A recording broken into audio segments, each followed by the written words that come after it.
حضرت مجدد الفسانی کے متعلق آپ کے نظریات انتہائی پریشان کرتے ہیں. آپ کے خیالات کی تائید ماضی اور حال کے کسی مفکر سے دستیاب نہیں.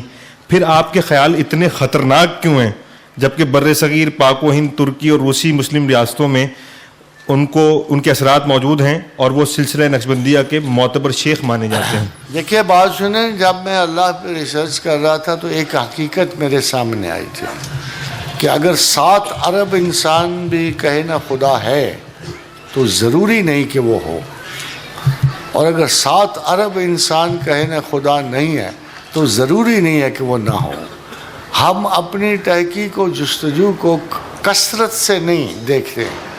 اگر ایک خطا کا یا ایک غلطی کا مرتکب ایک زمانہ ہے تو ہم اس کو غلط کہنا، جائز کہنا، جب تک آپ انصاف نہیں کرتے ہو کسی بزرگ کے ساتھ، کسی عالم کے ساتھ، کسی تعلیم کے ساتھ، اس وقت تک آپ کو اچھا کریٹک اور اچھا پڑھا لکھا انسان نہیں سمجھا جائے گا. میں ان کی غیبت نہیں کرنا چاہتا، میں چاہتا ہوں کہ جن کو ان سے ہمدردی ہے وہ رکھیں، مگر ان کا وہ سٹیٹس نہیں ہے جو وہ مانگتے ہیں. اصل میں مسئلہ یہ ہے، فار ایگزامپل اگر میں آپ سے ایک سوال پوچھ لوں کہ ان کو شیخ مجدد کس نے بنایا اور الفسانی کس نے بنایا، تو آپ میں سے کوئی بھی جواب نہیں دے گا. وہ بھی نہیں جواب دیں گے جنہوں نے ان کی ساری کتابیں پڑھی ہیں. پرابلم یہ ہے کہ یہ از خود اختیار کردہ ٹائٹل ہے.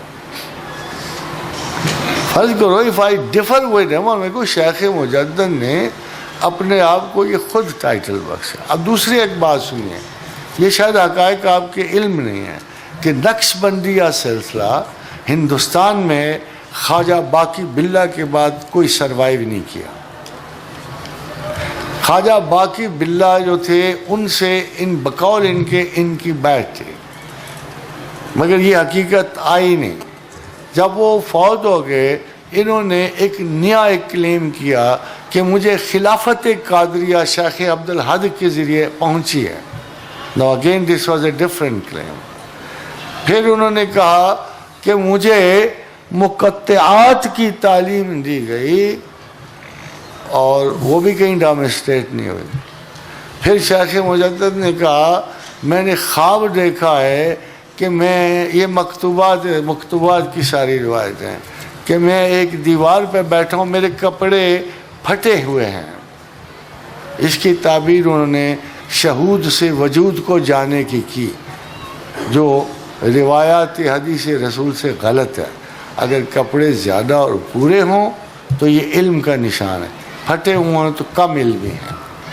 سب سے بڑی بات ہے جو میں آپ سے ڈسکس کرنا چاہتا ہوں، موقع ہو اگر آپ کو بہتر علم ہو اور کوئی لوگ زیادہ اس پہ ریسرچ کریں تو ضرور مجھے بتائیے گا. اب میرے پاس ٹائم نہیں ہے ریسرچ کا، کہ شیخ نے یہ دعویٰ کیا کہ چونکہ اسماء اپنی اہمیت کو پہنچتے ہیں اور اس میں احمد جو ہے چونکہ زمانے میں اپنی اہمیت کو نہیں پہنچا، 1000 سال کے بعد وہ مجھ میں متشکل ہو کے اپنی پوری صلاحیت کو پہنچا ہے. اس لیے میں شیخ مجدد الفسانی ہوں. الفسانی 1000 کو کہتے ہیں کہ میں وہ مجدد ہوں. مجدد تو 100 سال کے بعد آتے ہیں نا، تو انہوں نے دعویٰ کیا کہ میں 1000 سال کا مجدد ہوں. کس نے کہا انہیں؟ مجھے نہیں پتا. کہیں سے یہ شہادت نہیں ملتی کہ ان کو یہ دعویٰ خلق سے ملا ہو، سمجھنے والوں سے ملا ہو، پیروں. ہاں البتہ مرزائیہ نے اس کا فائدہ اٹھایا. میں آپ سے ضروری بات کرنا چاہتا، جب یہ ان کا تھیسس آیا کہ جب کوئی اسم دنیا میں بلند ہوتا ہے اور اپنے مرتبہ و مقام کو نہیں پہنچتا تو بارے دیگر دنیا میں لوٹایا جاتا ہے تاکہ وہ اپنے مرتبے کو پہنچے.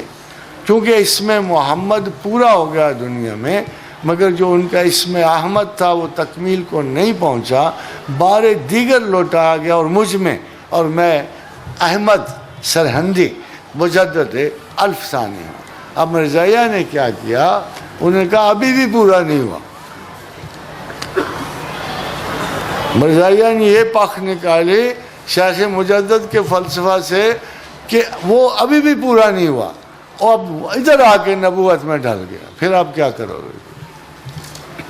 کون سے لوگ ان کے قائل ہیں مجھے نہیں پتا، مگر اگر ان کے فلسفہ مذہب کو یہ ان کا فلسفہ مذہب ہے، میں نے تو آپ کو اپنی پلی پیش کر دی ہے، اب آپ غور کرنا اور پڑھنا اور پھر مجھے بتانا کہ یہ اگر آپ کو یہ تھیسس قبول ہے جو ان اقوام نے ان لوگوں نے دیا، اور میرا خیال یہ ہے کہ یہ ایک سیلف کنکاکٹڈ ہیلوسینیٹڈ فریم آف مائنڈ ہے جس کو کم از کم ایک ماڈریٹ انسان قبول نہیں کر سکتا۔ خالی یہ نہیں، آگے اگر شاہ ولی اللہ محدث دہلوی کے جو انہی کے لائن کے تھے، اگر آپ ان کے دعاوی پڑھیں تو آپ کے پاس چارہ کوئی نہیں رہ جاتا کسی اور چیز کا، یا تو ان کو خدا کا نائب مان لو یا انکار کر دو۔